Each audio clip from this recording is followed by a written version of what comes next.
இன்றைக்கி ஒரு குட்டி விலாக். பூரியும் மசாலாவும் செஞ்சு ரொம்ப நாள் ஆச்சு. ஸோ அதை தான் இன்றைக்கி செய்யலாம் சொல்லிட்டு ஃபர்ஸ்ட் மாவு ரெடி பண்ணிடலாம் சொல்லிட்டு ரெடி பண்ண ஆரம்பிச்சாச்சு. மாவு பிசைஞ்சு வச்சா அது ஊறத்து கரெக்டாக இருக்கும் இல்லையா, அதுக்காக அதை ரெடி பண்ண ஆரம்பிச்சாச்சு.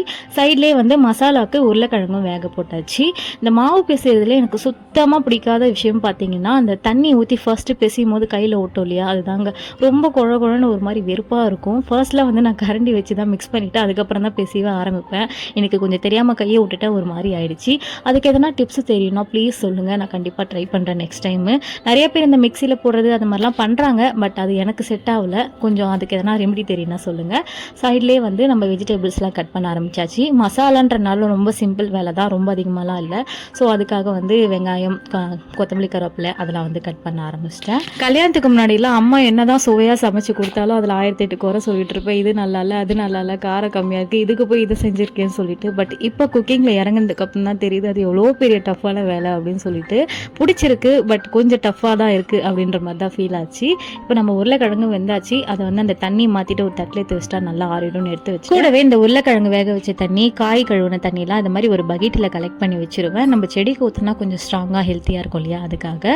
அதுக்கப்புறமா நம்ம மாவை ஃபஸ்ட்டு திரட்டி வச்சிடலாம், போடும் போது கொஞ்சம் ஈஸியாக இருக்கும் அப்படின்றனால நான் எப்பயுமே மாவு திரட்டி வச்சிருவேன் முன்னாடி. சப்பாத்திக்கு இருந்தாலும் சரி, பூரிக்கு இருந்தாலும் சரி.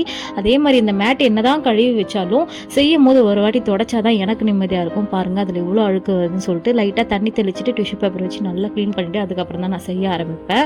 அதுக்கப்புறம் வந்து பூரியை வழக்கம் போல் திரட்ட ஆரம்பிச்சிடலாம். நான் பூரிக்கும் சரி சப்பாத்திக்கும் சரி மாவு வந்து ரொம்ப நேரம் ஊற வைக்கவும் மாட்டேன். அதே மாதிரி ரொம்ப அழுத்தி ஒரு 1/2 மணி நேரம் பிசைங்க அப்படின்லாம் சொல்லுவாங்க, அதுவும் பண்ண மாட்டேன். பிசைஞ்சு மேக்ஸிமம் உடனே போட்டுருவேன். ஜஸ்ட் அதை பிசைஞ்சு வச்சுட்டு நான் காய்கறி அரிஞ்சிட்டு பூரி திரட்ட ஆரம்பிச்சாச்சு. எப்பயும் இதை மாதிரி தான் பண்ணுவேன். எனக்கு இது வரைக்கும் நல்லா தான் வந்துட்டுருக்கு. ஸோ வந்து எப்பயும் போல் அதை திரட்ட ஆரம்பிச்சிட்டேன். எப்பயும் நிறைய பேர் வந்து பூரி போடும் போதே திரட்டுருவாங்க. அந்த அளவுக்கு எனக்கு ஸ்பீடும் இல்லை, கொஞ்சம் பொறுமையும் இல்லை. உண்மையாக சொல்லணும்னா அந்த பதட்டத்தில் ஒரு மாதிரி பண்ணிவிடுவேன். அதனால் எப்பயுமே இந்த மாதிரி தான் திரட்டி வச்சுருவேன்.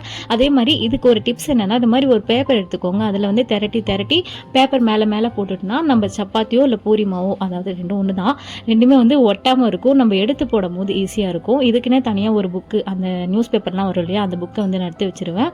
அதை வந்து ரீயூஸ் பண்ணிக்கலாம், அடிக்கடி போட்டுக்கலாம். ஸோ இப்போ மாவு நம்ம சூப்பராக திரட்டி வச்சாச்சு. அகைன் வந்து நம்ம எண்ணெய் ஊற்றி பூரி போட ஆரம்பிச்சிடலாம். ஆல்ரெடி நான் சொல்லியிருப்பேன், பூரி நல்லா புசு புசுன்னு வரணும்னா நம்ம எந்த சைஸ் பூரி போடுறோமோ அதோட ஒரு சுற்றி எண்ணெய் அதிகமாக இருக்க மாதிரி பார்த்துக்கோங்க.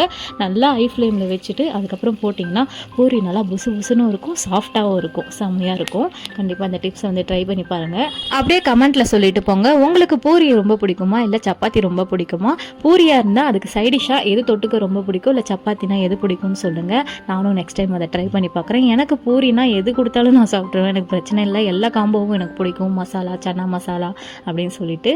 நீங்கள் எது பிடிக்கும்னு சொல்லிட்டு போங்க. சைட்லேயே நம்மளுக்கு வந்து மசாலாவும் ரெடியாக இருக்குது. இதோட ஷார்ட்ஸ் நான் அப்லோட் பண்ணுறேன், கண்டிப்பாக செக் பண்ணி பாருங்கள். ரொம்ப சிம்பிளாகவே செஞ்சிடலாம், பட் டேஸ்ட்டும் செம்மையாக இருக்கும். இப்போ நம்ம பூரியும் புசு புசுன்னு சூப்பராக ரெடி ஆயிடுச்சு.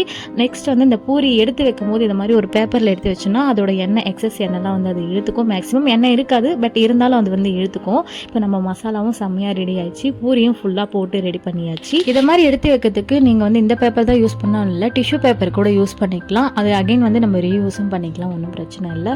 அவ்வளோதான், பூரியும் சூப்பராக ரெடி ஆயிடுச்சு, மசாலாவும் சூப்பராக ரெடி ஆயிடுச்சு. இன்றைக்கி டின்னர் எனக்கு பிடிச்ச மாதிரி பூரி மசாலா.